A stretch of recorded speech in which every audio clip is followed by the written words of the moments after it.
When I was a kid, the disaster we worried about most was a nuclear war. That's why we had a barrel like this down in our basement, filled with cans of food and water. When the nuclear attack came, we were supposed to go downstairs, hunker down, and eat out of that barrel. Today, the greatest risk of global catastrophe doesn't look like this. Instead, it looks like this. If anything kills over 10 million people in the next few decades, it's most likely to be a highly infectious virus rather than a war. Not missiles, but microbes. Now, part of the reason for this is that we have invested a huge amount in nuclear deterrence, but we've actually invested very little in a system to stop an epidemic. We're not ready for the next epidemic. Let's look at Ebola. I'm sure all of you read about it in the newspaper. Lots of tough challenges. I followed it carefully through the case analysis tools we use to track polio eradication. And as you look at what went on, the problem wasn't that there was a system that didn't work well enough. The problem was that we didn't have a system at all. In fact, there are some pretty obvious key missing pieces. We didn't have a group of epidemiologists ready to go who would have gone, seen what the disease was, see how far it had spread. The case reports came in on paper. It was very delayed before they were put online, and they were extremely inaccurate. We didn't have a medical team ready to go. We didn't have a way of preparing people.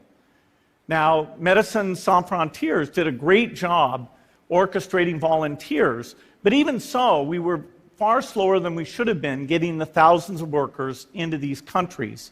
And a large epidemic would require us to have hundreds of thousands of workers.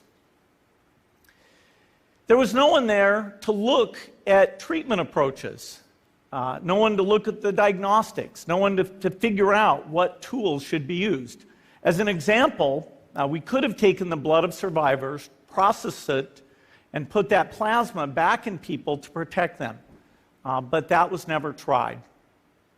So there was a lot that was missing, and these things are really a global failure.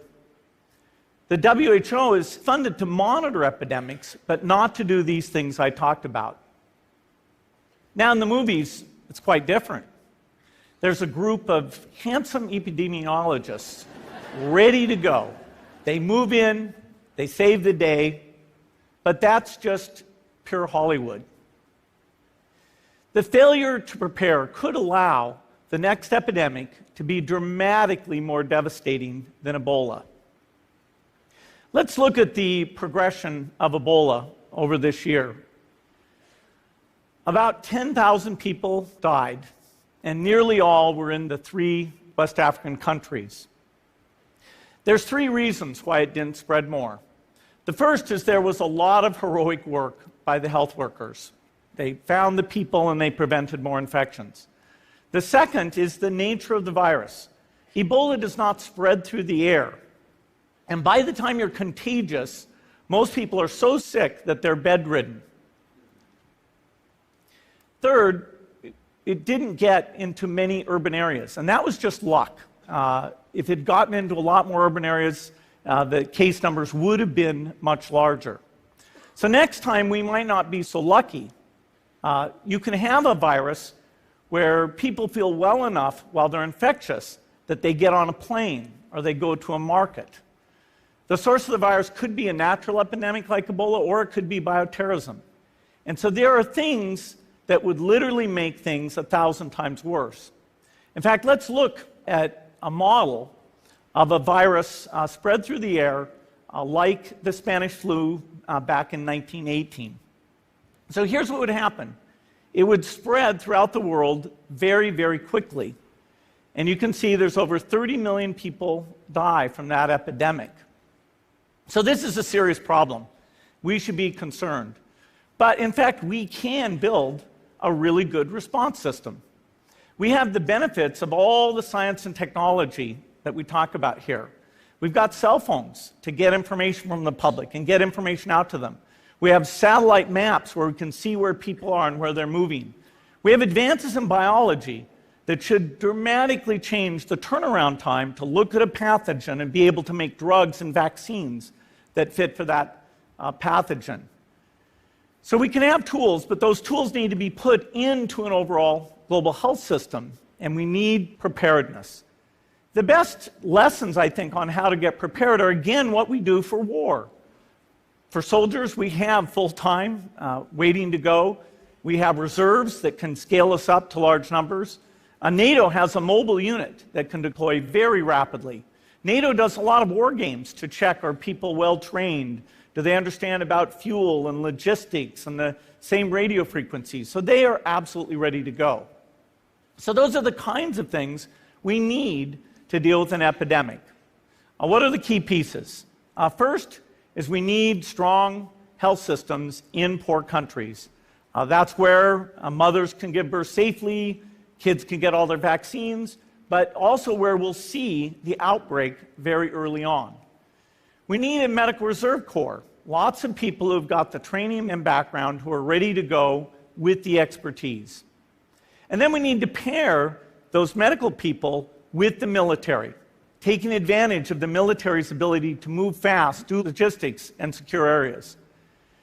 We need to do simulations, germ games, not war games, so that we see where the holes are. The last time a germ game was done in the United States was back in 2001, and it didn't go so well. So far, the score is germs 1, people 0. Finally, we need lots of advanced R&D in areas of vaccines and diagnostics. There are some big breakthroughs, like adeno-associated virus, that could work very, very quickly. Now, I don't have an exact budget for what this would cost, but I'm quite sure it's very modest compared to the potential harm. The World Bank estimates that if we have a worldwide flu epidemic, global wealth will go down by over $3 trillion, and we'd have millions and millions of deaths. These investments offer significant benefits beyond just being ready for the epidemic. The primary health care, the R&D, those things would reduce global health equity and make the world more just as well as more safe. So I think this should absolutely be a priority. There's no need to panic. We don't have to hoard cans of spaghetti or go down into the basement. But we need to get going because time is not on our side.